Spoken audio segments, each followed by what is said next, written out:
Good afternoon from the 104.5 The Zone Studios. I'm Ross Johnson. Vols basketball got the win over Rutgers yesterday, 85-60, in their first game of the Players Era Festival. Jacoby Gillespie notched a career-high 32 points, and freshman Nate Ament put up 20 points. The Vols will face number 3 Houston tonight at 5 p.m. Central. You can listen to the Vol Network's coverage of the game right here on The Zone, with pregame starting at 4:30 after 3HL. Week 12 in the National Football League ended last night with the 49ers beating the Panthers 20-9. There were 5 interceptions thrown in the game, 3 from Brock Purdy and 2 from Bryce Young. Christian McCaffrey and former Volunteer Jawan Jennings scored the 49ers 2 touchdowns, and rookie wide receiver Teteroa McMillan scored for the Panthers. In NFL news, Panthers corner J.C. Horn suffered a concussion in the loss last night and is expected to miss some time. Steelers head coach Mike Tomlin said he has great optimism that quarterback Aaron Rodgers will be able to play this Sunday versus the Bills, as Rodgers is dealing with a fractured left wrist. And lastly, former Titans safety Quandre Diggs reported himself that he will be signing with the Seahawks. Diggs came to Tennessee from Seattle in 2023 and is reuniting with the organization, where he notched 3 Pro Bowl nods. For all your foundation repair and waterproofing needs, visit USSTN.com. Breaking news I want you in your home for the Titans and Vols. This is 104.5 The Zone.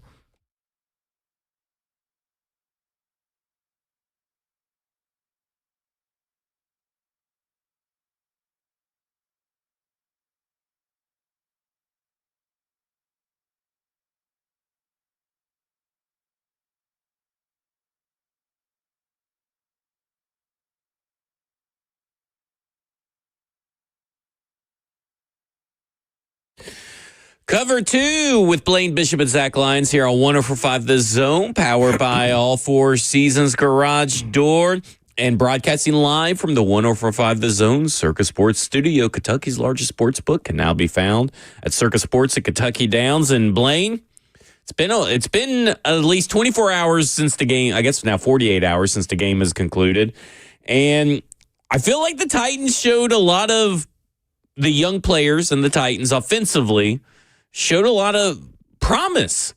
They attacked it, one of the best defenses in the NFL, and were able to move the ball, score some points here and there. And I don't know, like, Cam Ward looked pretty good. And I was very, all things considered, this may end up being like a best case scenario for the Tennessee Titans. Hey, Cam Ward looks pretty good. The offense is able to move the ball through the air, and you still lost because you get draft pick. Number 1 overall pick. But, I mean, I thought Cam Ward probably played his best game to date against one of the toughest opponents on the schedule, filled with tough opponents. I mean, what did you think about Cam Ward and the takeaways from that game on Sunday? Well, naturally, I thought that was his best game. But, I'm not going to jump over joy. The Seahawks came across the world and played a game really at 10 o'clock their time. So they start off sluggish. They were out 2 defensive starters on the roster there. That does take a minute. So I was interested to see how they would play in the second half, because then that was the normal time for them. Yeah. And boom, there it was. But did Cam play better? Yes, I would say he was more consistent. Mm-hmm. He's understanding the feel of the game of what the NFL's about and what he needs to do to have success as an individual player at quarterback, naturally running the football at times, then sliding. So I think he's just getting a better feel with, still not, the talent that you need to play at this level. That's why they're coming up short. Naturally, they drove down and, made the game a little bit closer than it really was. But, they showed well. But I'm still not, just the athlete in me. I'm not into the moral victories. And yeah, he's getting better, and that's what this season's all about. But now I want you to stack that up with consistency from here on out. You're right. I don't want to see Keep on going. I don't want to see any dip. So for me to go hurrah, now this is 2 games. I want to say you're kind of ticking in the right direction. Let's see what he does the rest of the season. But it was progress for sure. The team is still fighting, so you got to give credit to the coaching staff for how they're game planning, as well as the team fighting all the way to the end. This team won't die, so they, this is not a team like that. So what I'm nervous about though is it's sad. This is the fan in me, that they win one more game and then they don't have the first pick. I mean, that's probably going to happen. One more game to keep them from getting the first pick. So, at this point in time, I'm kind of leaning towards they're going to beat Jacksonville. I don't think this Jacksonville team's that good. Yeah, I wasn't.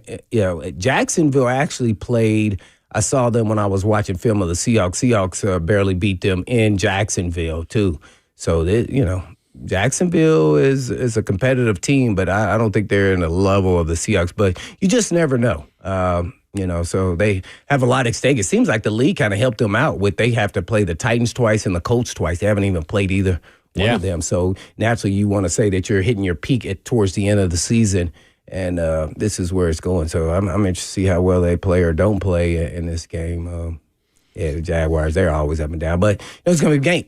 Jaguars are favored by 6.5. At least what I saw on TV yesterday. I know. I find that kind of crazy. I couldn't believe it. I was like, this is like a somewhat of an even game. I could see how Jaguars could be favored like by 2 or something. Yeah. I was like, man, 6.5. wow, that's a lot. Go ahead and place those bets for 6.5 because Tennessee Titans have covered 3 weeks in a row. Oh. So go ahead and put those bets in for 6.5. But from a standpoint of looking at Cam Ward, I love that we have seen now 2 weeks in a row coming out of the bye week.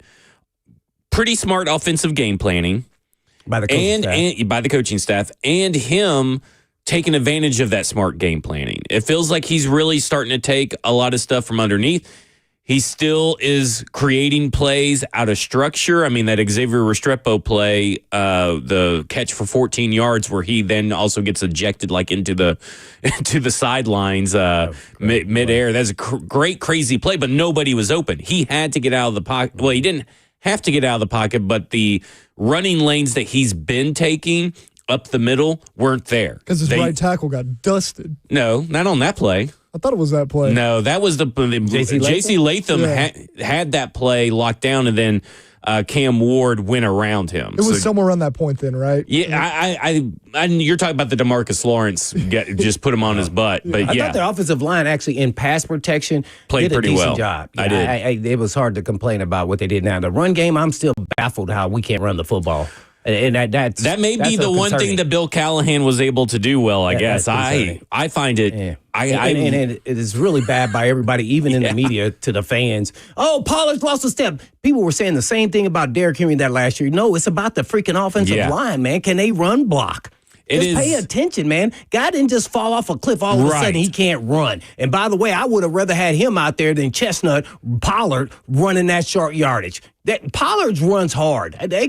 Y'all can look at what y'all want to and say the production. Well, you can only be as good as the guys in front of you as a running back. I mean, man, this is ridiculous. What are we saying about Cam Ward? We just making excuses for him about the receiving core? Well, he can only be as good as the receivers that he's got. The running back is kind of like the receiving core for the running back as a quarterback. Pollard's quality back. Now, does he have the slipperiness and the juice of Tajay Spears? No. Well, you can't make him the lead back because he has never finished a season. Now, do you maybe want to play him a little bit more? Maybe design some plays for him? Absolutely. And by the way, they did get the tight ends involved a little bit and ran some motion. Yep. So maybe their analytics department is doing some stuff. 0.18 yards before contact per carry for the offensive line against the Seahawks. It's the worst of the season. They are allowing defenders to get there before he even makes it barely at the line of scrimmage on average. And we give up so easily in our game planning on the run game. There are going to be some times you get stuffed, but that don't mean you just abandon. Right. Like, man, we got to be able to run a foot. I mean, man, Ward led the team in rushing. I know. That's the second week in a row. I know. I thought, and the Chargers game was actually, I go back to the Chargers game because that was actually a good, efficient run game day. But these last 2 weeks since coming out of the bye, it has been abysmal. It's like cat vomit is what it looks like. I mean, it's just a disgusting cat vomit. Cat vomit? What does that look like? I mean, you've never seen a cat vomit? That was the first thing that came to Ross's mind, cat vomit. I mean, when you said that. What? It just is a mess. It is it's unmitigated disaster. It's a mess. Well, it's like Blaine saying you don't just abandon it. Like, remember, we were shutting Denver's run game down in week 1, but they stuck to it. And then, who was it? R.J. Harvey bust out that big one. And then Dobbins broke one for a touchdown. Like, you got to stick to it. But, again, when your quarterback's leading the team in rushing 2 weeks in a row, that is not a good sign. For someone who doesn't run that much like Cam as well, man. Yeah. Maybe they should just keep asking McCoy about the run game. Because caved under pressure. I don't know. Did they go for it on fourth down like 10 times or something? It was 7 times. They were 5 for 7. I was joking. I knew it was 7. I mean, hey, 10's pretty close. I was like, man, dang.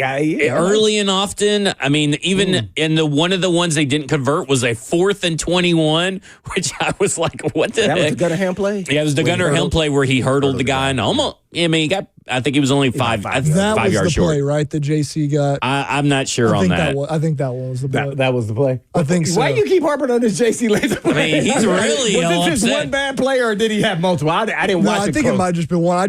I saw it on Twitter and I was like, damn. Yeah, that one's making the rounds. You know what happens on Twitter? One bad play makes the rounds, and everybody thinks that one bad play signifies the whole day, which it did not. No, I'm with y'all. I thought Pass Pro was good for the most part. I thought Pass Pro was exceptional. Was good, pretty much. I mean, exceptional for the Tennessee Titans. I mean, And considering as much opponent. as they threw, 40-something times? yeah, threw 42 times, if I'm not mistaken. So they are definitely proving that they can hold up against the pass blocking. We got to get some run game in there, to help them out. But the run game is the missing ingredient right now. At the beginning of the year, felt like really the pass game was the missing ingredient.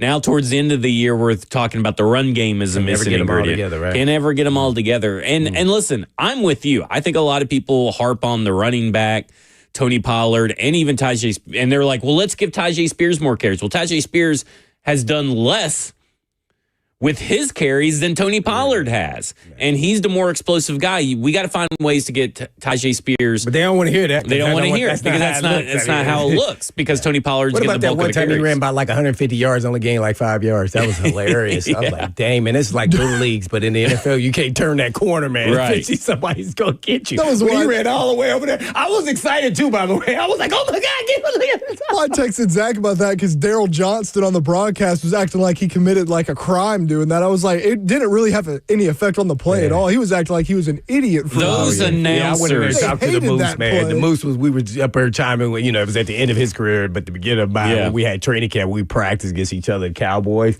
Oh my gosh. He had that neck brace. Yeah. I was like, I don't want none of that. I like him, but like he was making a big deal on that play. I was like, nothing really happened. I mean, he just reversed field. Let me say this. The announcers were maybe the worst I've ever heard. No, the Moose. And It what was was the other bad. guy's name? He's Kevin Cooks. And the Cougs. We call them the Cougs. They were bad. I never listened to them. It was so they're usually bad. decent though, right? I don't know. This is it feels like my first experience listening to at least a Titans game in Moose Johnston. Really? I don't really pay attention to the Moose Johnston's other games or anything We've like gotten that. Fox 2 weeks in a row. We don't usually get Fox. Yeah, but this was. Why do you not like it? What happened? Oh man, they were just Extreme? bad mouthing everything About and the then Titans? about the whole game? Titans and really just about the Titans. But they were like calling out stuff, and you're like, "What are you watching?" What give me an example. Well, for the Spears run that you were just talking about, they were acting like it was a bad thing. They were acting like it was a bad thing that Cam Ward slid a little early. Like, the one first, he had probably could have slid. No. Let's wait. Now. Well, that's what they're saying. I'm not against it. I'm about to defend them. I don't know the situation you're talking about,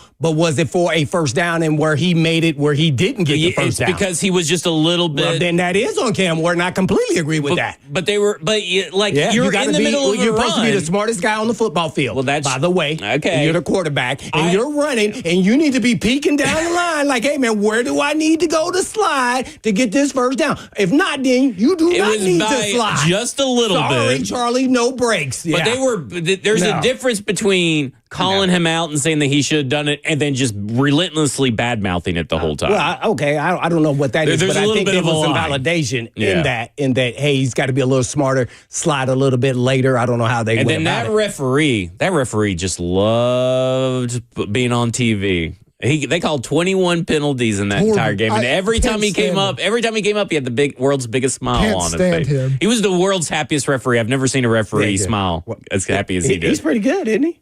Oh, I don't know anything about him, but I just thought it was. I'm talking about the dude that's kind of muscular a little bit, at least with the arms. He's a little bit. He's got bigger belly. What is the brother? Yeah. Yeah, that's the guy I'm talking about. But he was just happy. That's all I'm saying. I'm not saying that He's I thought had a couple of bad penalties from that crew, but overall, I mean, like that was a sloppy game. But he was just happy every time he got up on TV. That's all I was saying. I remember the one play I remember Moose Johnston got on cam about, which I actually did think was fair, was there was that one time he went to scramble up the middle, but then dumped it to Tony at the last second. You know, there was kind of a defender kind of in between them. And it looked like Cam could have gotten more yards than what Tony ended up getting. And he was like, oh, yeah. Man, the way he looked like he kind of threw behind himself. Yeah, he was like, the way he's been running this game, like, just take that and get more. Yeah. But it's funny now that I hear what you guys are saying because I didn't hear him. It sounds like they're kind of being critical. Like, this is how it goes in the meeting rooms when you watch film and tape. I think that's why I have no issue with it. That may be what it is. But they were just overly critical, yeah. But and they wouldn't let stuff go sometimes. So So yeah, but they were usually pretty good. I do think there was 2 missed penalties on one of the Xavier Strepo targets. I mean, he got his arm pulled, and then that's when he also got hit as well. And they didn't call a penalty either way on that one. I was kind of surprised. You talking about they were holding Restrepo? Yeah. They grabbed his arm as the ball was coming to him, and they didn't call it. Oh, I know. And that was the same one where he gets hit. There was 2 defenders, and he gets hit. Was it a catchable ball? Yeah, it was like right there to him. Oh, okay. I remember one time he tried to get the flag, Restrepo, and I was like, that's not a penalty. Yeah, that was a different one. That's one of his first ones, He should have caught the touchdown, by the way. Oh, yeah. We'll get to Xavier Restrepo. Now, did he do a good job? Yeah, and I tell you, don't ever count against a guy like that when he gets an opportunity. So we'll see where it goes. They're going to have to make some tough decisions here coming up at receiver and who dresses and who doesn't and what's more important, special teams or the last guy. They still got, 2 weeks of no Elikai Manor? Oh, no, women. He's not on IR, so I had a brain fart. No, he was up there running on the sideline while I'm doing the uniform policy, so I would bet that he's would be ready. All right, we'll talk about that. We'll talk more about the young players, including Xavier Strepo, Cam Ward, and more coming up next. This is Cover 2 with Blaine Bishop and Zach Lyons here on 104.5 The Zone.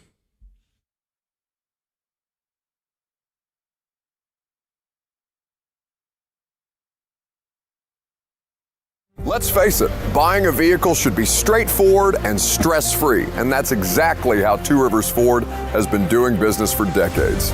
This locally owned dealership has a non-commissioned sales team whose only focus is to find you the right vehicle at the right price without the pressure.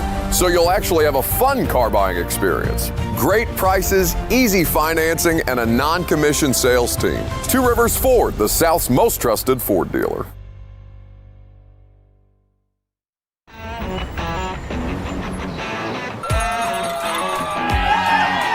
Smashville hockey. Around here, it can sound like a language of its own. But hey, if you can pronounce Demumbrian, then names like Yossi, Shea, and Marchessault will roll right off the tongue.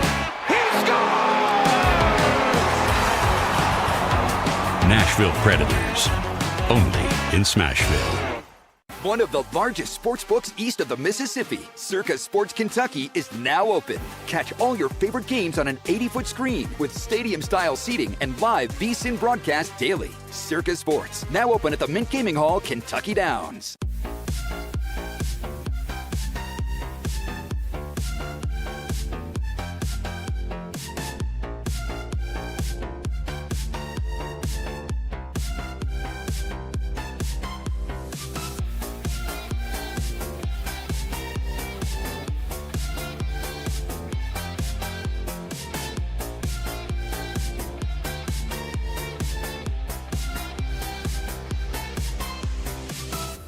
My dad and I used to golf together all the time, but when he hurt his back, it was over.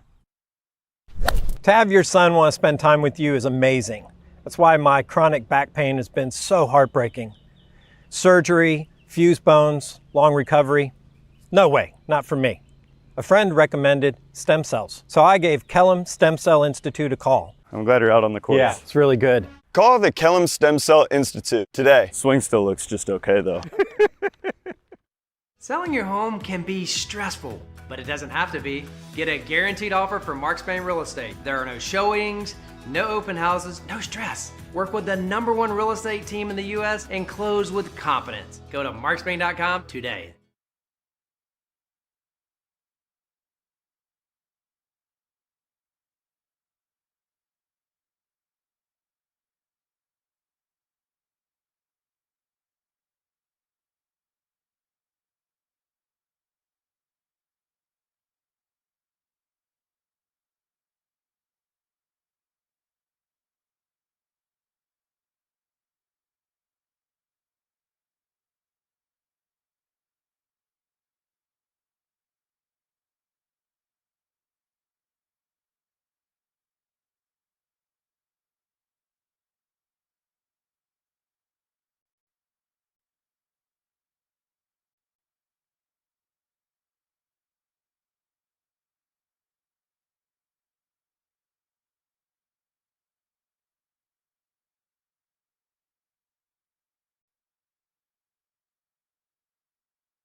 Cover 2 with Blaine Bishop and Zach Lyons here on 104.5 The Zone, powered by all Four Seasons Garage Doors. 615-737-1045 is the number. When you see a beautifully blocked play that is returned with on Chimere DK's touchdown. Man, Ross could have scored that touchdown. Yeah, and man, he stayed in bounds a little bit, but you could just tell, like, something about him getting that kick, and after the first 10 yards, you're like, he's gone.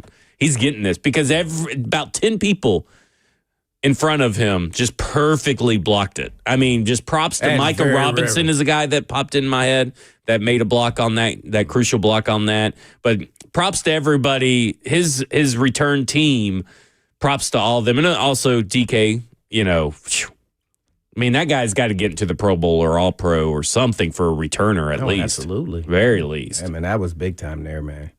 So who is he competing with, do you know? I can't think of anybody off the top of my head about who's really going to be like him. Dude, he won't get in. I'll just tell you that. That's how it works. But if it's, they're still producing. Yeah. Anyway, I don't know. You know how most people vote on these nowadays? No, I don't. They go online. That was a good one. You got me there. But most people just go and look at PFF grades. Even for all pros, they go and look at PFF grades. So you know what? You bring up a good point, though, is what's his PFF grade? Which I personally do not care, but just want to throw that out there. So who's up there? Kene Nguanu from New York Jets. He's done 6 games, and he has the highest grade. Then it goes Ashton Dulin, Ray Davis, Amir Abdullah, then Chimere DK. Amir Abdullah may be the guy that everybody remembers because he is a veteran. So to your point, if there's a veteran ahead of him. They made it previously. Yeah, they made it previously. But, I mean, let's see. So he's there's only 2 players. Oh, yeah, he's the only one that does both. Yeah. At the top, in the top 5. So that's who he's competing with then, right? So him and Parker Washington from the Jags. Oh, the Jaguars guys got one. They're the only dudes that have 2 punt return touchdowns on the season. Washington has much less yards, though. And then Chim has the most punt return yards by 7 and the most kick return yards by about 150. He also has the highest punt return average by a good bit at 23. The guy with 7 yards less than him is only averaging 10 yards per return. It's Miles Price from the Vikings. So Chim does both. He's in the hunting. He's got a great shot. Besides Parker Washington, he does both. I mean, that would be your 2 guys that you would probably put at the very, very top. I know we're all biased to some degree because we all, we talk Titans and cover Titans, but like just watching him play too, I can't see that someone else could get it over him. Should get it over him, I guess is the right word. I could see someone else getting it over him, but I don't think they should. Yeah, well said, yeah. But that was a beautifully blocked play. I mean, you got to give props to everybody. Veteran coach, Mr. Fossil. Yep. And Chim's got a great feel of the return coverage and just out-leveraging people. Which is so funny because of how hesitant they were. But maybe that's just to try to make him earn it. But it just never felt like he was getting the proper run in the offseason and training camp. Oh, he never did, even in the preseason games. Right. I couldn't see anything. And then now all of a sudden he's this. I mean, you almost saw it in the first game how good he was going to be at this. Now we're all, slobbering over him right now. Yeah. He still made a snafu 2 weeks in a row. Yes, that is true. By the way, let's not forget that. So we can't be having those. It didn't cost us or anything, but we can't be doing some of the mistakes he made. Now, this late into the season. Where do you land, because we're talking about Chimere DK right now, where do you land on all-purpose yards in a season being a meaningful stat? I've seen a lot of people push back that you should make the case for Chimere DK to be an all-pro or pro bowler without the use of all-purpose yards. Where are you at on that? Because I'm an all-purpose yards guy. I think that's very important. I do too. And it doesn't matter to me that most of his yards come on, from kickoff returns and all that kind of stuff. It's still hard to do. If he's going to break the record, which he very well could, that's pretty important. Oh, I would say so. I don't know who would say that. Now, if you want to say that he is deserving of all pro honors and maybe just a pro bowler, I could see how you say it based off the distinction of what all he's doing. But yeah, all purpose yards, man, it's a heck of a stat. I'm sorry. yeah, you putting in work in multiple facets and impacting the game in different ways. So you can't take that away from me. Yeah, I think that's just I've seen quite a few people say that, and I'm like, nerds, and I'm a nerd, so I can say that. It's a lot to do with, the Titans' record is going to play in some of the players, like even Big Jeff. Like if he makes second team All Pro, it's just because you know. I mean, where we're at. That's just how the whole system works. I mean, it's no different than Cam Ward. Should Cam Ward, watch this. This is a good example. You guys tell me, should Cam Ward be the leader for Rookie of the Year on offense? No. Who would beat him out? I would say, based off of his stats. Yeah. Well, I would probably. I'd have to refresh on some of these guys, but Emeka Egbuka. It ain't Chinty. Yeah. Egbuka or McMillan. Egbuka was a guy, and Tet McMillan. I was leaning some of the wide receivers, not anybody else. Okay, so how do you compare wide receivers' impact to a quarterback's impact? That's a good question because one of them's got Baker Mayfield thrown to him. So, The reason why I bring this question because it came to my mind, Vince Young won it, and he only started like 8-9 games or something like that. I don't remember the number, but it wasn't the full season. And I'm like, well, dang, Cam Ward may possibly have a shot at winning Offensive Rookie of the Year. Because he started, if he starts every game. I haven't even checked the Rookie of the Year's how do you do that? I think it's a combination of like how the teams are doing as a whole and like your production level on this. Because I look at a guy like Egbuka or McMillan, and Egbuka kind of because of injuries, but like those guys have come in and they've become the wide receiver ones on their respective teams. And they're competing, they're putting up touchdowns, they're putting up yards, receptions. Cam doesn't necessarily have the stats to back it up or the success. We can all watch these guys play and know that Cam is one of the best rookies in the league, probably, but like I couldn't see him getting the nod over those two guys. Or you want to? It's an interesting conversation, but it is an interesting conversation. Do you want to take it one step further? Please do. Do you want to hear the odds? Okay, so here are the odds in order, and I'm going to stop when I get to Cam Ward. Oh no! So Ross was right. Sounds like it might be a minute. Tet McMillan, wide receiver out of Carolina. My pick, by the way. Emeka Egbuka, wide receiver out of Tampa Bay. Jackson Dart, quarterback over at the New York Giants. There's a leg whip right there, man. Tyler Warren, Indianapolis Colts tight end. Travion Henderson, New England Patriots running back. Quinshon Judkins, Cleveland running back. Ashton Jainty after Quinshon Judkins, Las Vegas Raiders. Then Rondé Gadsden, the tight end out of the Chargers. Come on. R.J. Harvey, the running back out of Denver. Now that's crazy. Kyle Monaghanai, and I probably just butchered that, the Chicago Bears running back. Colson Loveland, the Chicago Bears tight end. Woody Marks, the running back for the Texans. Then Cam Ward. 13th. Then Cam Ward. And they don't even give Cam Ward the honor of putting the Titans logo next to him. Did they know something that we don't know? I mean, I don't know. Like that's FanDuel's Offensive Rookie of the Year odds leaders in order. The 1 and 9. It's the record, regardless of anything else. Give me Dart stats. Hey, I'm not gonna lie, like. Look, you like Dart over right? Just this season. Well, he also runs too a lot more. So he also has been knocked out of games that haven't played and didn't start the season as a starter. I mean, so his numbers are going to look like what we're thinking. I think if it was just between them two, you'd have to give it to Cam because of the body of work. But like you look at who's probably played better at their peak this season, it's been Dart. Okay, so I think Cam is starting to peak. He is on the uptick. Maybe we should all be buying Cam Ward stock now for Offensive Rookie of the Year. The reason why I say this is just like Diego Pavia. I like it. He was out of the top 5, and then now where do you think he's at? Just a couple weeks ago. They've been putting him at 2 or 3. Right, see? So that's what I'm saying. So Cam Ward is averaging 209 yards or 200.9 yards per game passing.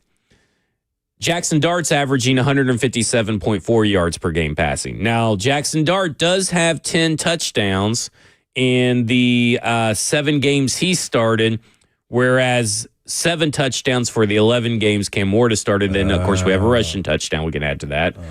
3 interceptions for Jackson Dart versus 6 interceptions for But Cam Ward played more, though. That's what I was going to get to. So maybe it's better to look at touchdown rate and interception rate.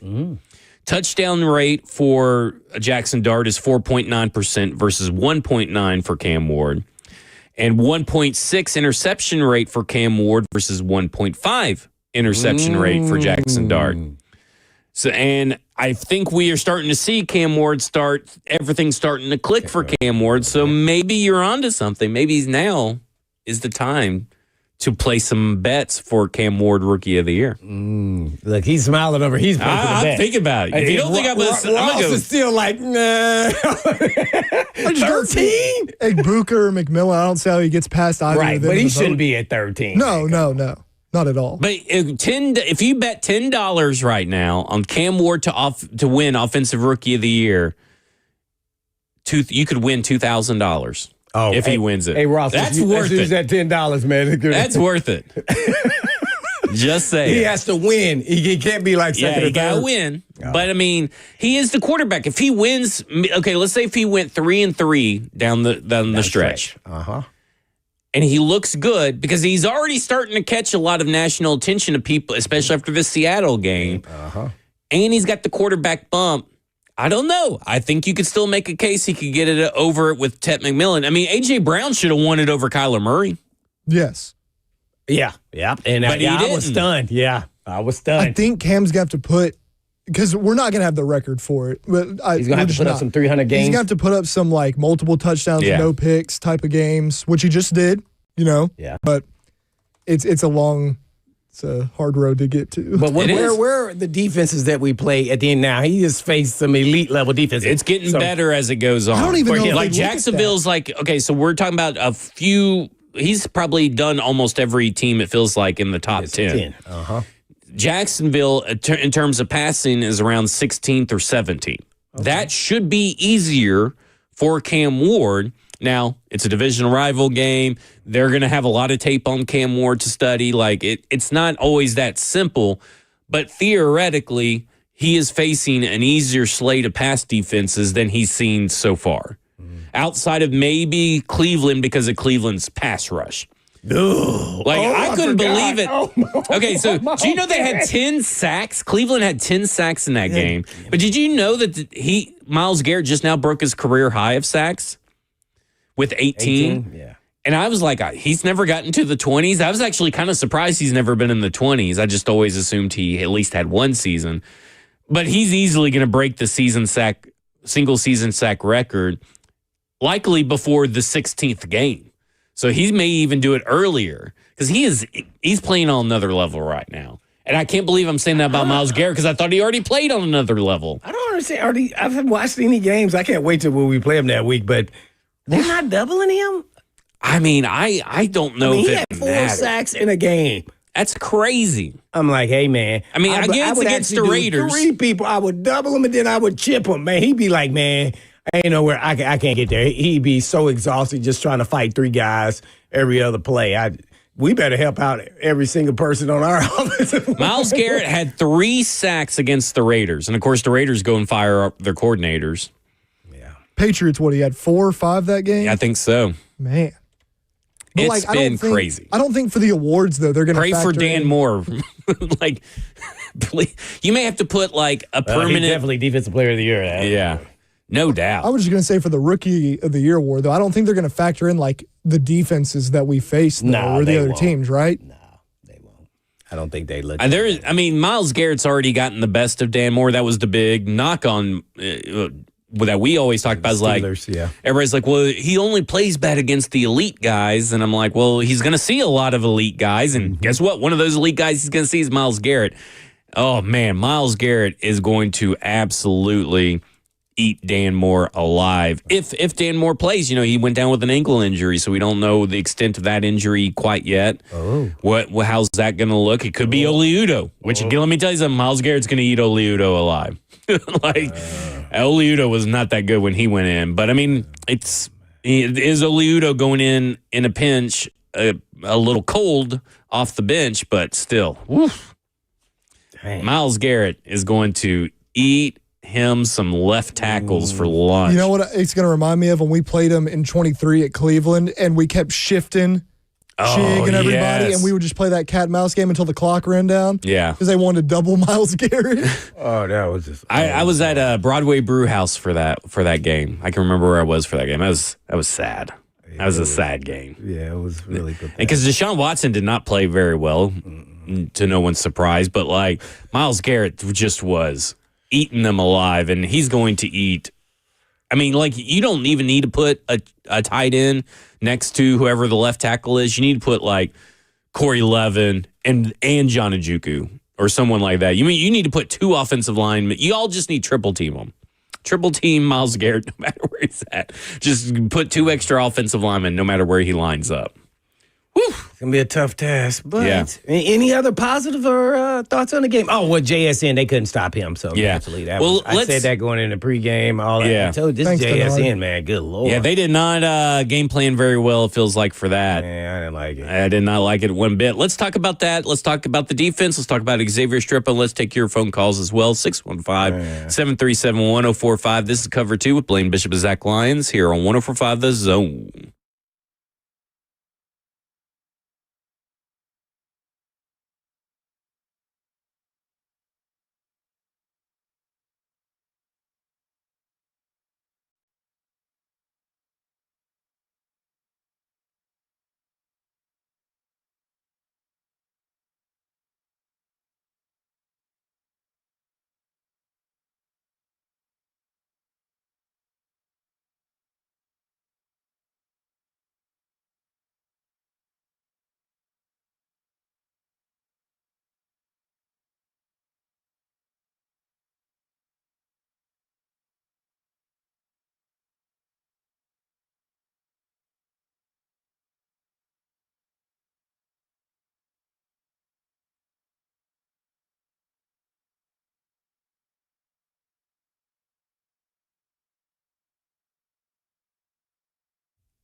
Naturally, holidays are here, and holiday season is right upon us. And oh man, I love the holidays, but I enjoy the holidays too much and enjoy the holiday parties, but don't gain the holiday weight.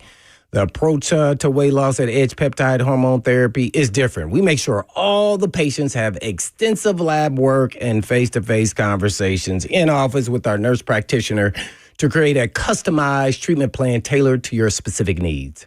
They use only U.S.-based FDA-audited compounding pharmacies because knowing where your peptides come from always matters. Also enjoy access to their in-body scanner to track weight loss and make sure you are maintaining muscle mass. You also get to lower your A1C, keeping your cravings in check, prioritizing protein, and having someone guide your journey from start to finish. So call the team at Edge Peptide for all of your wellness questions at 615-724-1878. That's 724-1878 or edgepeptide.com.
Cover 2 with Blaine Bishop and Zach Lyons here on 104.5 The Zone, powered by All Four Seasons Garage Doors, 615-737. If you want to get in on the conversation, we're talking all things Tennessee Titans, specifically the younger players. But let's go to the phones. Let's go to Bobby. Bobby, you're on with Blaine and Zach.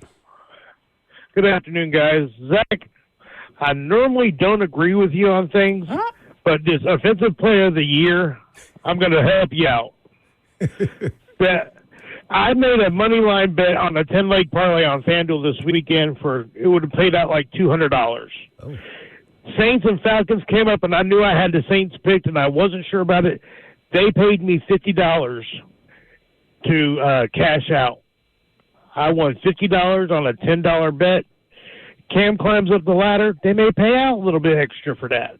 Ooh, I like it. So what he's saying, Blaine, is that you placed a bet now, and if he continues to climb, the could get paid odds, even though he doesn't get first. You could cash out your bet and maybe make a little bit extra money. Oh, dang, man. Oh, yeah, helping me learn how to bet. There you go. Yeah, I just don't want to turn into Chauncey Billups. I mean, yeah, you don't want to do that. Do you have the clip already? I think I do. Yeah. Okay. We're talking about a lot of young players, and one of the young players that we like to praise around here is Kevin Winston. I think we both have high hopes for Kevin Winston. But yesterday, and I did not watch. Listen, I was off yesterday. I had to we're hosting Thanksgiving, had stuff to get ready, so I did not watch any of the press conferences from yesterday. But the chat turned me on to this clip here where Kevin Winston is asked about Blaine, the Hitman Bishop, and here's what Kevin Winston had to say. Just throwing in a flyer on this one, but I know Blaine Bishop, who hangs around a lot, wore that 23 here. Have you encountered him during your time here? What's he told you about representing that number? Oh, yeah, I've talked to him. I actually, I sat down with him and talked to him, and, it was great talking to him, just how he explained the game. Obviously, that old school mindset, and that's, I love to hear that old school mindset of how to play safety, and you got, obviously you guys know everything about how he played the game and how, much credit to him and how amazing he was here as a Titan, and, representing his number, I have to make sure I go out there and represent it right, and I take pride in that and making sure that I don't let him down and his legacy wearing that number, and I plan on continue to do represent it the right way. There you go, a little shout out to you. Wants to carry along the Hitman legacy here. Yeah, well, I said a couple of weeks ago when he finally got to start, I said, hey man, this guy potentially with his talent and his mentality. Could be one of the best safeties to play for the Titans and one of the better safeties in the National Football League. But naturally, he has to get experience out there, and I think he's learning. But I love how he has the old school mentality, which is hard to find in this generation of players, and his hard work and his mindset and just how he studies the game and wants to be the best version of himself. And that's all you can ask of your ability. And sometimes that's all you can get. He has a much higher ceiling than I ever could dream of with his talent and his size. So just to have that kind of conversation with him was really impressive. I was thoroughly impressed with him personally, just him. And he's definitely going to be representing 23 pretty well.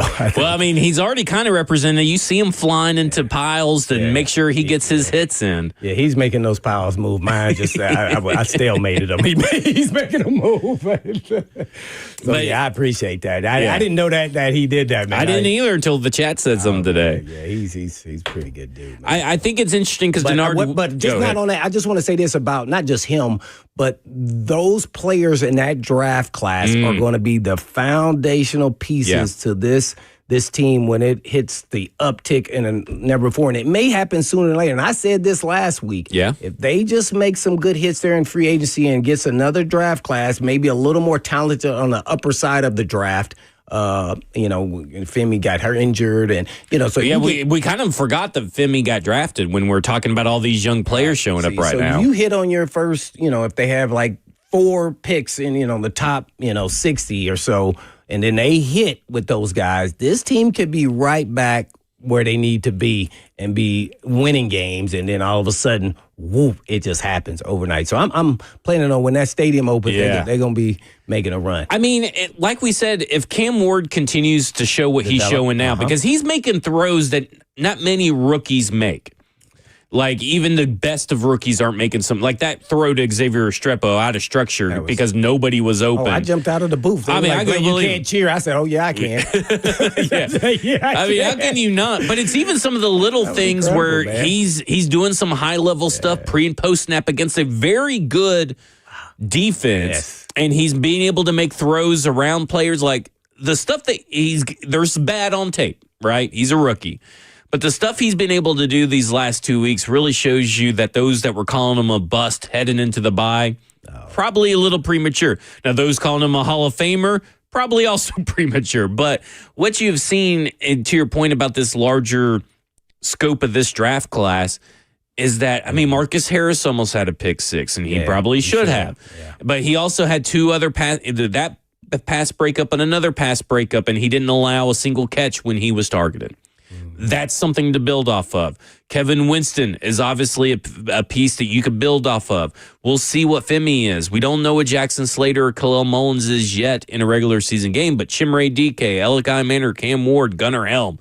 Gunnar Helm put, I think it was Leonard Williams into the dirt one time. Did he? Yeah. Oh, I didn't see that. Yeah, that was I can't remember what specific play it was, but I was watching the Was it a blind hit? No, that was his responsibility, and it may not have been Leonard Williams. It may have been someone else, but well, I'm just saying it was someone on the defensive line that was bigger than him. Which is not he puts him in the dirt. Yeah, it's not his forte. Yeah. And I was very surprised that he put him in the dirt, and he was tasked to do that. Like, it was not J.C. Latham chips or he comes in to help J.C. Latham. It wasn't a blindside block. He was lined up right in front of the guy and took him down.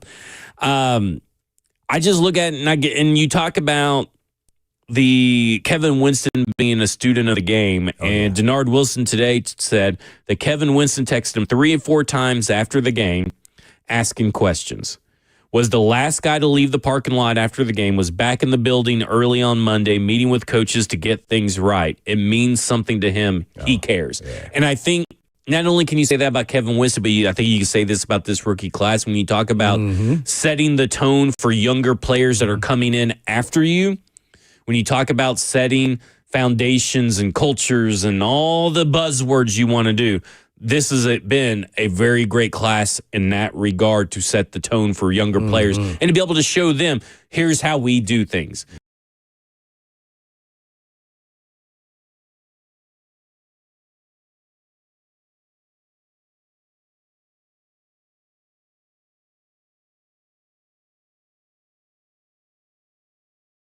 I think a lot of people, when it comes to Cam Ward, and when they were saying those things, they thought it was going to be instant success, and that's just not how the process works when you're in sports. Unless you're just some freak of nature, all of a sudden, maybe in another sport, or have a much better surrounding cast. Right? And in football, it's a team sport, and you have to rely on other pieces, not just what you do to have success. It's just that the quarterback is the main piece. But, he's gradually getting better, understanding what he can get away with, what he can't, and where his talent puts him in the National Football League as a thrower. Every game I look at a throw that I don't like, and then I see a throw that I love, and I go, wow, that was impressive. So that's what you're going to get out of him. But now you just want to keep seeing be consistent with it. And I think some of it has to do with their game plan and how they're calling plays for him now. Yeah. Because some of it is he's kind of forced to throw some of these gimme shots, that are short, dink dunk. I'm sure in his mind that's what he thinks, because he wants to hit the home run. And I think he's learning how to do that. And then he's going to give you some wow factor every now and then. And you just hope he and he definitely has the it factor. So you say, okay, how can I contain this and let that come out when opportunities present itself? And now he's learning how to run the ball and when to pick those spots, and then when to try to make a big play when sometimes it's not there. So I think he's figuring it all out, and we're going to see it right before us. And we're seeing, some really good stuff, and just see where it goes next year when he has a new head coach and a new coordinator. How does that then impact him and affect him, and does he then take off from there? Yeah, if you want to talk about in terms of aggressiveness, play style of the offensive game plan, his air yards per attempt have gone down dramatically under McCoy and Bo, because they haven't been as aggressive calling down the field. They've been giving him stuff in between, which also shows a stark difference between what it was when Callahan was here. When Callahan was here, it was like 7.6 yards, air yards per attempt. Now it's around in the 5 range, and you can say that, well, they need to be more aggressive. Well, they also have a guy that they're trying to teach how to play NFL quarterbacking football. And so I think that what you're seeing is that McCoy and Bo Hardegree are leaning into this idea of let's actually develop the quarterback and not just go out there and sling it and be aggressive constantly, and let's teach him how to take the easy throws. Right. And what and the I'm going to give you what I've been saying, and I've said it from the beginning, is that you want a controlled gunslinger. That means you have to know when you want to be a gunslinger. And I feel like we've seen that. And when you want to dink and dunk and take what the defense gives you. Yes. And that is tough for him when you're an ultra competitive person and you feel like you can do it on your own. You can squeeze all those passes in there because I can make every throw. Yeah. And that's what. And he squeezed and made some throws. Well, I'm like, woo. Yeah, it was one down the seam. I forgot who the receiver was. Was it Prochet? I think it was Prochet. I was like, ooh. He was throwing some fastballs to Prochet. I was like, holy he crap. was coming down with him. He was.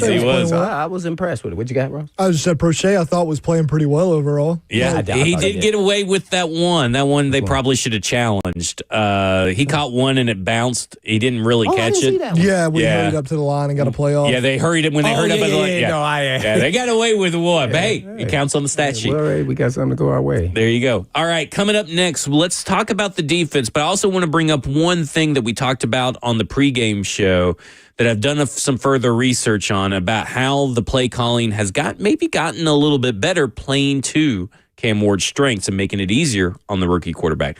This is Cover 2 with Blaine Bishop and Zach Lyons here on 104.5 The Zone.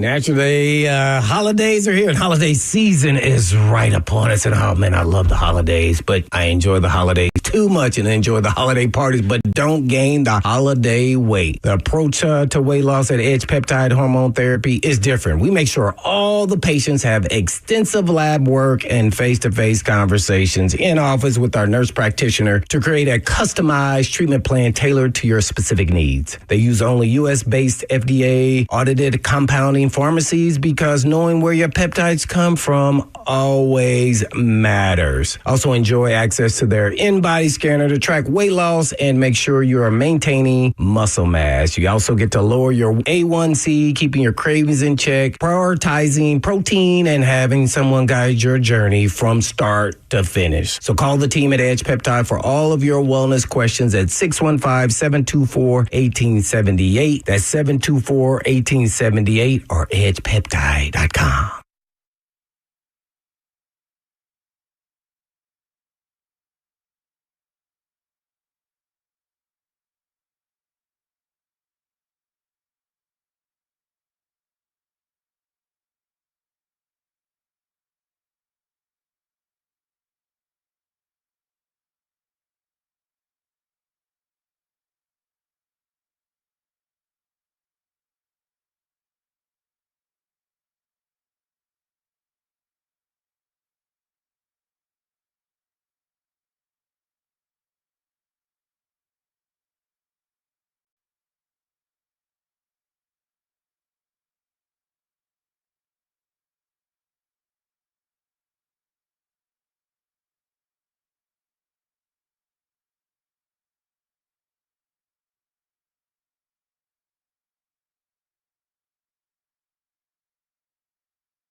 Cover 2 with Blaine Bishop and Zach Lyons here on 104.5 The Zone, powered by all Four Seasons Garage Doors. 615-737-1045 is the number if you guys want to call in and talk about Tennessee Titans. Coach Mac at 220 for his weekly Mac Attack, brought to you by Two Rivers Ford, South's most trusted Ford dealer. And Blaine, I may have missed the news, so I'm going to ask you. You think I'm Well, I'm just saying, Ross, feel free to chime in. Yeah, Ross, help me, man. I haven't read anywhere that they've retired Xavier Restrepo's gloves in Canton after his 2 for 6, 26-yard performance. Now, that's going to sound like a shot at Xavier Restrepo. That's a shot at the fans. I just want to throw that out. I thought he was going to get a standing ovation. That's what I said before. Yeah, did he? I don't You know. were there. I wondered if he was. I didn't feel like it, but I wasn't really paying close attention. I was just. If he would have caught his first target, maybe he would have on the second one. Oh, I don't know if I didn't. Those are legendary gloves. Legendary. Listen, and I thought that Xavier Restrepo showed out well. Obviously, the chemistry between him and Cam Ward really benefited them on a scramble drill for that 14-yard play.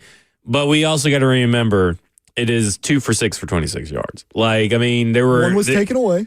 Well, there should have been one. Should have been a touchdown. I know, but one penalty on a catch. Right, but we got to. There should have been a touchdown on that one, but he did make a really good play a couple of yards outside of it. But here's the thing. When you go back and watch the film, separation's really not there except for on that one scramble drill, which is a broken play.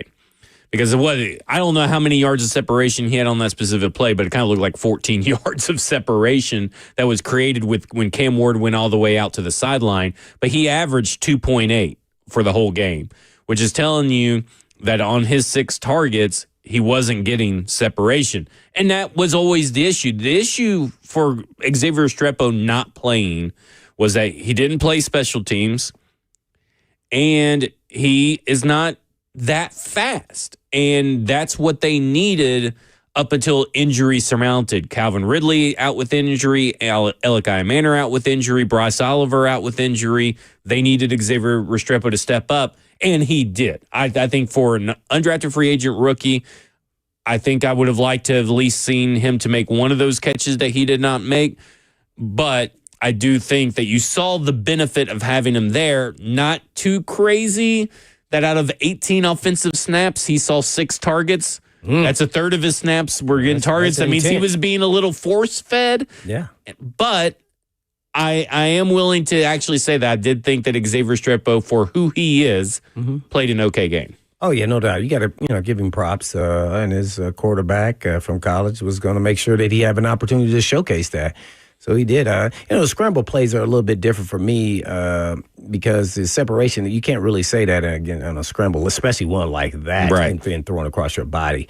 So we need to now see him out there, in meaningful time where can he get open in a structured style of offense? There's just layers to it, and you would think he's going to gain confidence as he goes and gets more playing time. So I think that'll be really interesting to see because now he's still going to be a backup on the roster, and then how does that parlay into special teams, or will they dress someone else and not Mason Kinsey as a special teamer or some other person at another position? Who I didn't really think Mason Kinsey had a very good day on special teams. Couple of missed tackles where he slipped and fell, but he only played one special team snap, talking about Xavier Restrepo. Right. So when Elikai Manor comes back, how does that shift things for everybody else? Because they were reluctant to play him on special teams, and James Prochet was 3 for 3 for 42 yards.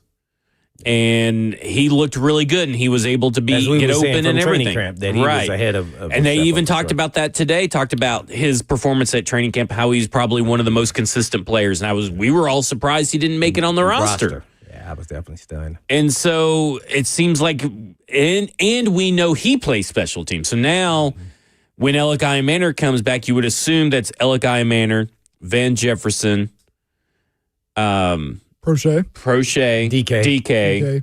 Then you do have your choice between Mason Kinsey and Xavier Restrepo. That should be made now. And that, to me, it should be Xavier Restrepo. Now, I think because you have enough special teamers to cover whatever loss you may have with Mason Kinsey. Yeah, I think it should be Xavier Restrepo. Yeah.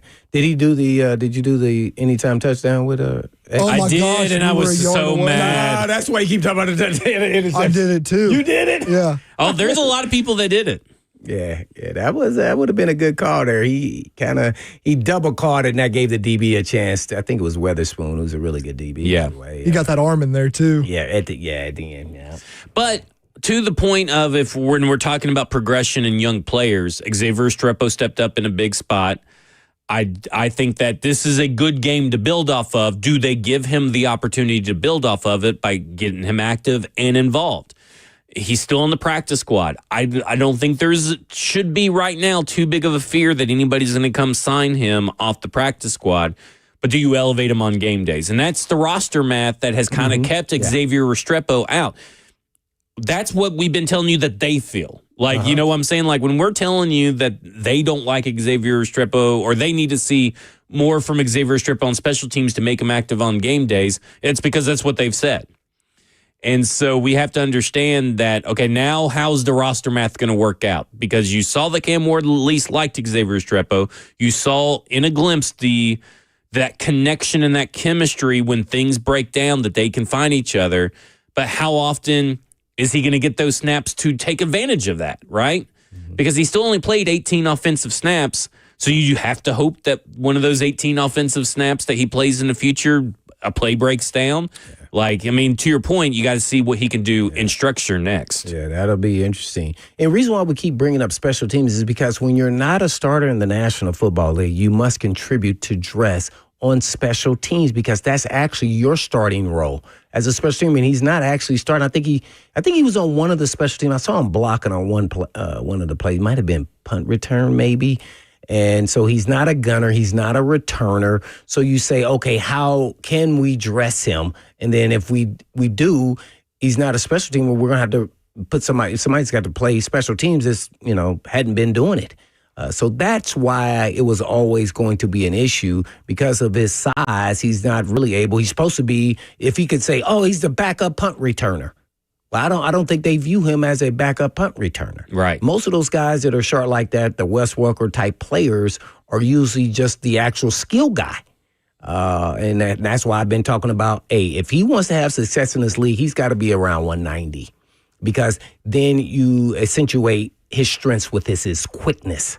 And he is a quick guy, but now you want to be even quicker. And losing weight will be the way. I'm not saying he's fat or anything like that. I'm saying to be an effective player, why can't you be somewhat like those players like that? The Edelmans, those kind of guys. You can be a poor man. I'm not saying you're going to be one of those guys, but you got to look at where do you fit at this level. And so those are things he's probably going to work on the offseason. Then he could become something really kind of special and dynamic. Because the drive is there. Oh, yeah. The work ethic is there. The passion of the game is there. And that can make up for a lot of talent deficiencies, at least as a rookie.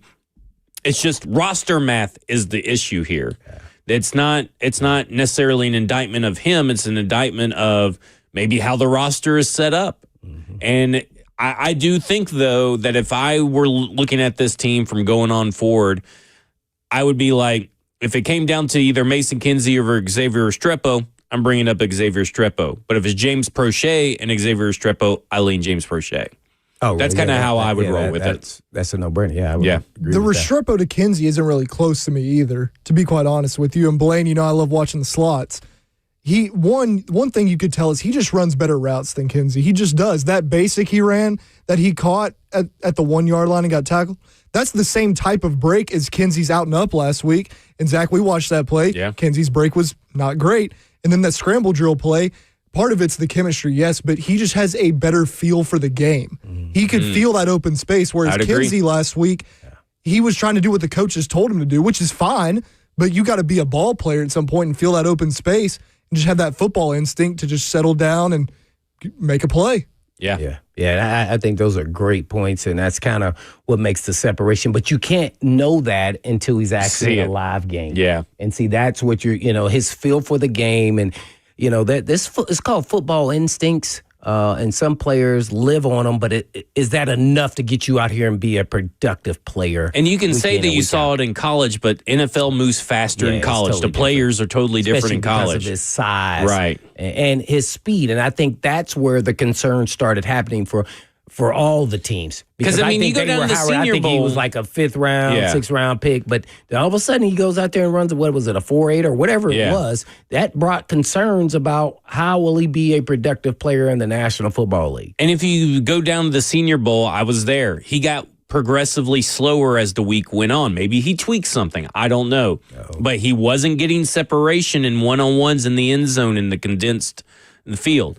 And then you saw it at training camp. We talked about it in training camp, how he wasn't getting separation and all that kind of stuff. I mean, it is what it is.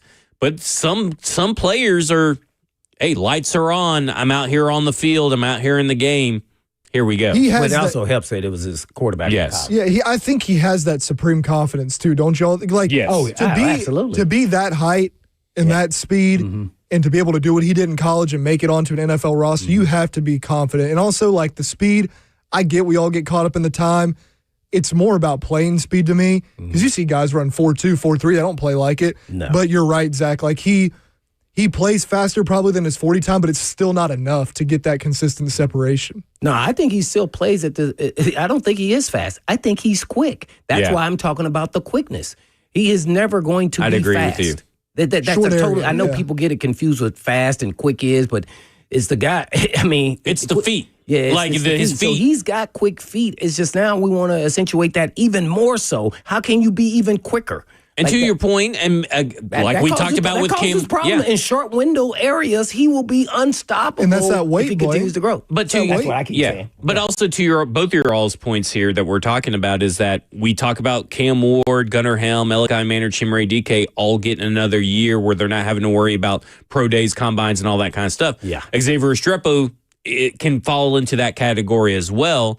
And that you're an undrafted, you're a practice squad wide receiver right now.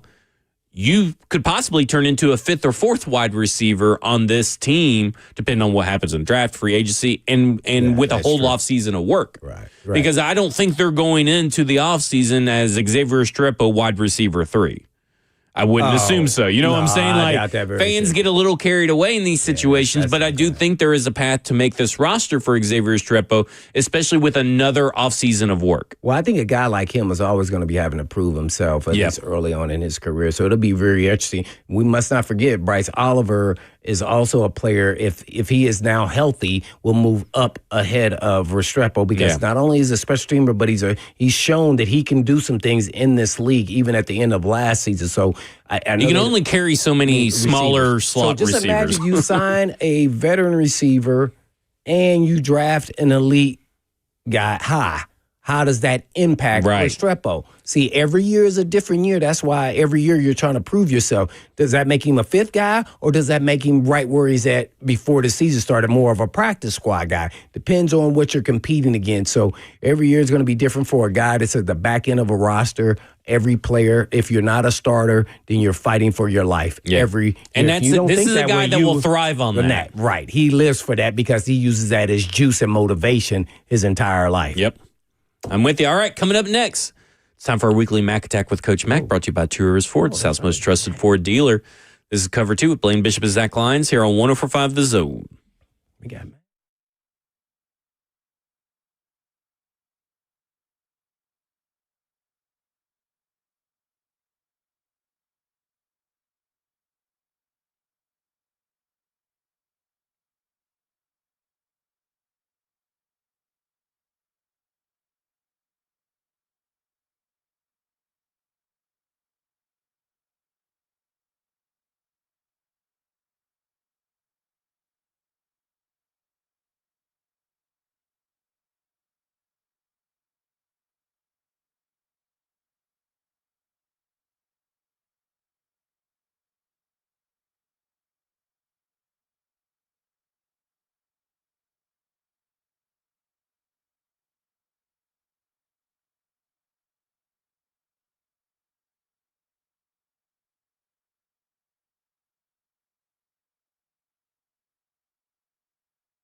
Cover 2 with Blaine Bishop and Zach Lyons here on 104.5 The Zone, powered by all Four Seasons Garage Doors, 615-737-1045. But it's time to go to the phones and do our weekly Mac Attack with Coach Mac, brought to you by Two Rivers Ford, the South's most trusted Ford dealer. And Coach Mac, happy early Thanksgiving here from all of us at Cover 2. But to begin with, Cam Ward completed passes to 8 different pass catching options. He went 28 of 42, 256 yards and 1 touchdown. Now that's the stats. That's not the film. But what'd you see from Cam Ward's day against the Seattle Seahawks defense that really throws the kitchen sink at a quarterback? Yeah, first of all, happy Thanksgiving to you two dudes. Thanks, Coach. Have a great day. I appreciate being on with you guys every week. Look, he's learning how to do the routine things that you have to do. You know, about 85% of playing quarterback in the National Football League is learning how to master the routine things on a consistent basis. I mean, it doesn't, playing quarterback cannot be a feast or famine type of a situation. You need consistency. You need to be able to take, what the defense gives you, and you've got to be willing to as a quarterback, you've got to be willing to run when they present that to you, especially, with a 4-man rush.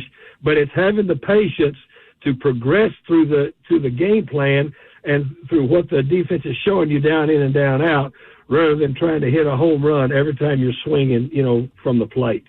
That's what he's learning how to do. And I think this last ball game, he did the best job that he's done doing that. What is going on with this run game? Is this start with the offensive line? Is this the defense just selling out to stop the run to make the Tennessee Titans beat them through the air with a rookie quarterback? Or is it a little bit of everything? You got to block them. I mean, the run game offense is just like grading the run game on defense. Those 8 gaps and your responsibilities have never changed since Newt Rockne days. That's assignment football, but it comes down to man on man. You've got to be able to beat the man in front of you, and that's exactly what it comes down to. All of the teams I've ever been on, running the football is not getting immediate success running it. But the problem is you can't let the score get separated enough as to where it makes no sense, practicality, to be able to run the football. But you've got to be able to win the line of scrimmage. They have not been winning the line of scrimmage enough, clearly, this season. We're on with Coach Mac for his weekly Mac Attack, brought to you by Two Rivers Ford, the South's most trusted Ford dealer. Well, Coach, we were discussing here, and I'd love to get your take on all-purpose yards in a season on a team that doesn't have a winning record and only won 1 game. How is that viewed amongst the players and the fans or whoever's voted for, All-Pro and Pro Bowl? I know that's kind of mute when you're a coach, but, how is it viewed? I thought, this is exceptional, but maybe it's looked upon differently by, other guys in the league as well as the coaches. Yeah, and that's a good point, because, the voting for the Pro Bowl has changed so much, from when I was coaching. And, when I was coaching, it was the positions. As a safety, you voted for the tight ends. You voted for people that you played against. And as a coach, you got to vote, but you voted against teams that you had played against. Now, it's wide. So I don't take much stock in the voting anymore. But to your point about like Tim DK's all-purpose yardage, yes, that gets everybody's attention. Oh. That gets everybody's attention because you have to be watching the game with your eyes closed not to know that this guy's having a great season. He's having a great season. He's a unique talent, and so I think that part of it. Anytime those types, and really seriously, it's even more of an accomplishment right now because the football team is not winning, and there's not a whole lot of other things that your opponent is concentrating on. People know this guy's a good returner, right? And then that they spend time game planning against his returns. I give a lot of credit to Bones Fossil, to all of those guys that are on this special teams unit that have taken it to heart because they've got a guy back there that they know is special, and that makes it work. So I think people in this league that know football know the importance of what he's doing. Well, Coach, being a defensive coordinator and on the defensive side of the ball your entire career as a coach, how do you cover up deficiencies in the secondary, in particular cornerback? Because I played with some really good corners during my day, and when you're going against a talent like JSN, Jackson Smith and Jigba, I mean, man, I felt like we should probably help them on every pass situation you can, but obviously you can't do it on every single play. Kind of take us through what most DCs and their thought process when you're going against talent like that. Well, if you're going against a talent like that, first, if you're blessed enough to have a guy that you can travel with, like when I had Aeneas Williams, I'd put him on him and say, "You got him." Mm-hmm. I'd put him on him. Just that's what I did when we played Michael Irvin for 2 times a year when we were in NFC East. Aeneas, you've got him. You just the same way we used to do with Samari. I used to do with Samari. You're gonna play here now. If you've got a guy and you don't have those kind of players, then you've got to understand what am I giving up? What am I giving up somewhere to be able to double this guy? And then that's what you have to decide. The other thing you have to do when you're playing that guy, if you draw the assignment that by the construct of the defense on certain plays, you've got the guy. You've got to understand. You've got to be technique completely sound against this guy. And I used to tell my cover guys, whether it's corners or safeties, now look, if I'm putting a hat on you against this guy in this situation, ability align, and understand what ability align is. I mean, if you're a real twitchy guy that can run with them, you can align different than you are if you're not. So all of that stuff I think comes into play. Yeah, no doubt about it. It seemed like they were also smart enough to do motion and get the safeties locked on JSC, and got both of the safeties actually in one-on-one situations, one vertical, one going across the field where you're going to have to run with a guy that's probably a half step faster than you over time. That's going to be tough. So was that something that you could see that was kind of more scheme related that they kind of drew up or have been stance on the motion? Or was it just those guys didn't do a one-on-one job, a really good job? They've been doing that with this guy the whole season. Okay. I mean, he's been wearing people out the whole season, doing the same thing. And the transcontinentals in this league, and especially in man-to-man, are really tough. Well, what you've got to learn how to do, we can talk some ball here. We used to talk, whenever somebody was doing that, if the construction of the defense was such, if you're playing a too high look, we'd always money that thing. You know what I'm saying? Yep, have a guy on that side, go down and pick him up and come back. Never, with somebody like that, you never wanted to chase the motion. The other thing is for a safety, of course, you played it, but if you're covering someone like that deep, if the situation calls for, don't let him run up on your feet. Yeah. Don't let him get to your feet before you start turning. You got to understand leverage, and you've got to understand this dude is faster than you are. That's just life. So you've got to be able to ability align and align technique-wise where you are only going to give him a one-way go. He had a two-way cut on both of those things deep, which is impossible to cover. Yeah. Well, Coach, we have the Jags next. What have you seen out of the Jags? I watched them a little bit in film, watching other opponents, especially when they played the Seahawks. They almost got the Seahawks a little bit there, too. So what have you seen out of them this season? They still have the Titans twice as well as the Colts twice here at the end of the season. What are you seeing from the Jags? Well, first of all, I mean, it doesn't really matter what the narrative is on Trevor Lawrence. Trevor Lawrence has always given the Titans problems. Mm-hmm. Running, and especially running the football. So the first thing you got to do is you got to cage rush this guy and make him, throw the football. I mean, you can't let him run. That's number one. The second thing is they've got a really good running game. Etienne and that Basil Tootin kid that they got out of Virginia Tech that runs 4-0. In vertical jump 700 inches at the combine. This kid's really quick and fast. Their running game, you're going to have to be able to take care of that. Now they've been down some quality receivers. their best receiver right now is their punt returner. So they've been down there. They're getting Strange back, their tight end back, which is a big chain mover for them. So offensively, and they've got a decent offensive line. They can run the football, and that's important. They know how to run the football. Defensively, Aluakon as a linebacker and Armstead, those guys. Armstead up front is a game wrecker up front as a defensive tackle, and then Aluakon, since they traded for that dude, all he does is make every tackle. I mean, just makes every tackle. And even when they drafted Trevor Lawrence number 1, they've had a pretty decent defense the whole time. So they're going to be a challenge, and especially if you're having trouble, like the Titans are having trouble right now running the football, they're going to challenge you at the line of. They're going to do that. Well, Coach, lastly for me, Coach McCoy, the interim head coach for the Titans, coached Trevor Lawrence from 2022 to 2024. Does that give us some little more insight on like who Trevor is and how to approach him and attack him as a defensive staff? Well, I mean, probably no.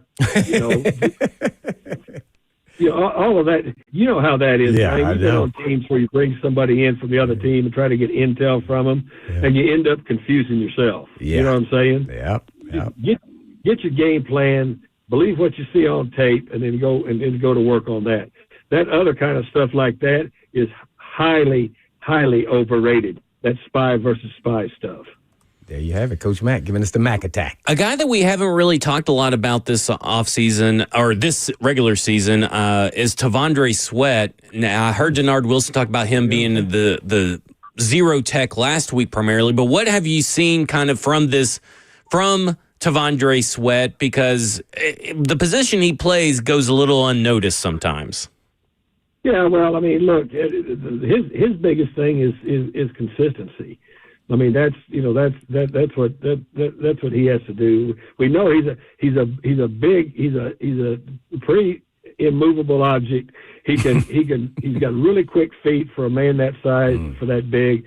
But if you're expecting a lot of sacks and a lot of pass rush out of that guy, that's not quite what he is. When he is in there as a zero or a shade technique, then he's helping because they have to double team him. There you go. What have you seen from when you're looking at this team, J.C. Latham, the offensive line? Has he gotten better in your eyes the further he gets removed from the hip injury? Well, I mean, J.C., I think he's still recovering from what he has. The offensive line needs to play better. I mean, and they're the first ones that will tell you that. We talk about not, being able to run the football. They've got to play better. I thought JC's pass protection last week was his best it's been. It's really good. But I think as a group, they all need to do much better in the run game. Yeah, the run game seems to be the big issue right now. Is that sort of because, the offensive line coach did leave in the middle of the season? Do you think there's a direct correlation there to that? Sure, you got to block all your stuff, but how much has that change affected the offensive line in the run game at least? No, I mean, because your assignments don't change. Your assignments don't change. Those gaps will never change. And and really the run schemes are pretty much universal throughout the National Football League. You got to win your one-on-ones. It's what's got to happen. And then if you're combo blocking or if you're running the counter trays or those types of things, you've got to get movement on the line of scrimmage. We're not getting enough movement initially on the line of scrimmage.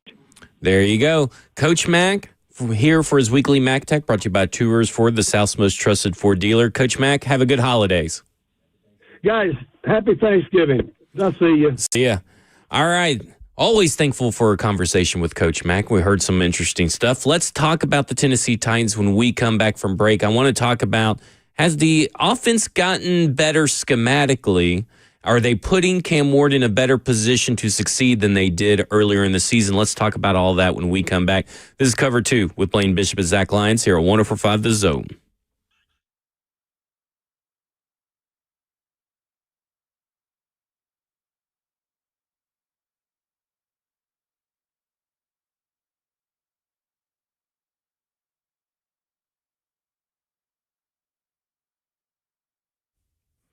You might not know this, but there's an auto repair company that pays its mechanics more than any other repair shops they know of in this area. Hey, it's Blaine Bishop. And why would Eurofix do that?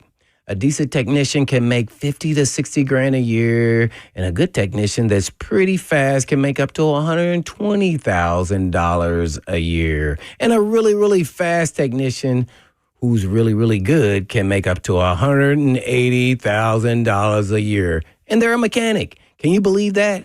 And a lot of people look down on mechanics, and they shouldn't. Local owner Aaron Stokes is an ex-mechanic, and mechanics are what make the world go round, and everything out there has to be worked on. So did you know that Eurofix is not open on the weekends? And you say, why? Because Eurofix wants the kids of mom and dad's employees to have weekends together and not apart. And Aaron Stokes figured out a long, long time ago, if home life is unhappy, work life will be unhappy too. So that's why Eurofix is open Monday through Friday. And Eurofix fixes vehicles fixed at below dealer pricing. And they also have a 3-year, 36,000-mile nationwide warranty on all repairs. Eurofix performs with 5 locations all around the state of Tennessee. And if you want to get some service, all you have to do is just give them a call at 844-EUROFIX. That's right, 844-EUROFIX, or you can visit them online at myEurofix.com. That's myEurofix.com.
Cover 2 with Blaine Bishop and Zach Lyons here on 104.5 The Zone, powered by All Four Seasons Garage Doors. 615-737-1045 is the number. There's been a lot of talks of whether or not the play calling has been better. Has the offense been better since Brian Callahan left? And listen, it's better but not good enough. Better by a low standard maybe. And I don't even know if I'd go as far to say at least in terms of scoring points, if you're including field goals into what the offense does, then Callahan, he scored a lot of field goals. I mean, they scored 3 touchdowns, but 10 field goals. Here in the last 5 weeks, 6 touchdowns, 5 field goals. Listen, it's not great either way, but it's all about putting Cam in a position to succeed. And play action is up. Not by much and not high enough for my liking, but if you're going to be in shotgun the majority of the time, it's maybe it's a little bit harder to do it. But here's the key. They have gotten to a point where they're slowly integrating more and more week by week 12 personnel. Not at a high clip, but higher than what they were. Brian Callahan used 12 personnel 13.6% of the time when he was the sole head coach or the head coach and sole offensive coordinator those first 3 weeks. Over the last 5 weeks, 24.7% of the time. So a huge bump from that. And that helps. But what is interesting, because we talked about this over the weekend on Sunday's pregame show, and then I think we also touched on Friday, was the big thing about motion. They haven't really used motion a lot, and we talked about how motion helps a quarterback identify coverages. Mm-hmm. And in the first 3 weeks, they used motion 32.3% of the time. And then the next 3 weeks when it was Bo and Brian Callahan, 21.4% of the time. But since McCoy and Bo Hardigree have taken over, they've used it 56.4% of the time. Mm.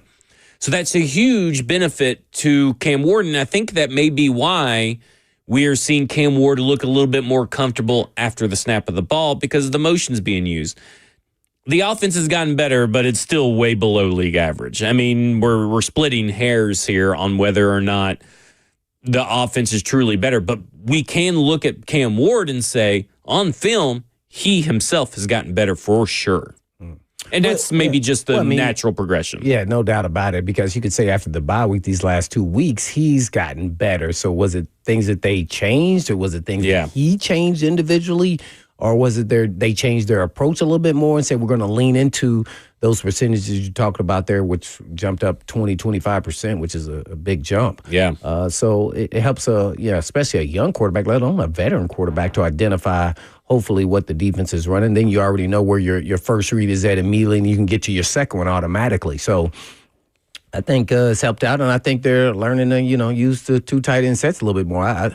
It was just kind of baffling, you're using percentages, but I thought they should have been, just because of their talent level at receiver. So I love to see Gunnerham and Chig out there a whole lot more, because I think they can form matchup problems for most defenses, because both of them are really, their strengths are pass receiving more so than blocking. So I think they're leaning into that a little bit more. The only thing left for me is to see if, Cam could be a little more consistent, and if they can get the running game started on offense, and then they understand what they can and can't do, going into the offseason. Then, the new coach, whoever that may be, can look and see, okay, this is what we need to improve on, enhance on, and make sure maybe you hire a coach that maybe is really good at the fundamentals of their game to help them be better. So we shall see. But, yeah, that's really left on offense. Now, you want to win games at the same time, but you got to understand where you're at on this team. And I'm sure all the players want to win. It's just depressing, and it's just sickening. But their competitive nature will continue to grow and be, somewhat pissed off about losing, and no one want to consider themselves losers. And they're going to be pissed off for greatness, and we'll see where that takes them. Maybe a good thing. You never know. Got to go through your lumps first, and that's what they're doing.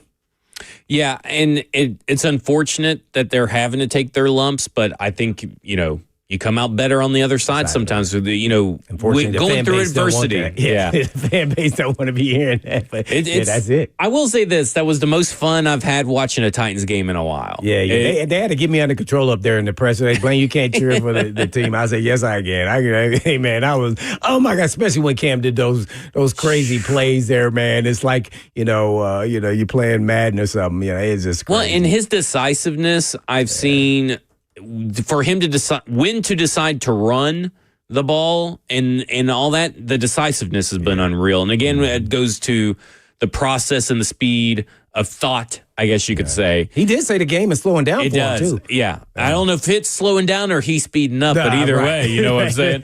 Either way, that's good. I mean, this perseverance, what we're seeing from him is all things you want to see. And we may have seen those things regardless of whoever the coach is in a rookie year. But the fact that we are seeing it means a lot. And you take that into account and add that to these throws that he's making that not many other quarterbacks probably have the talent to do it or the gall to do it. Yeah.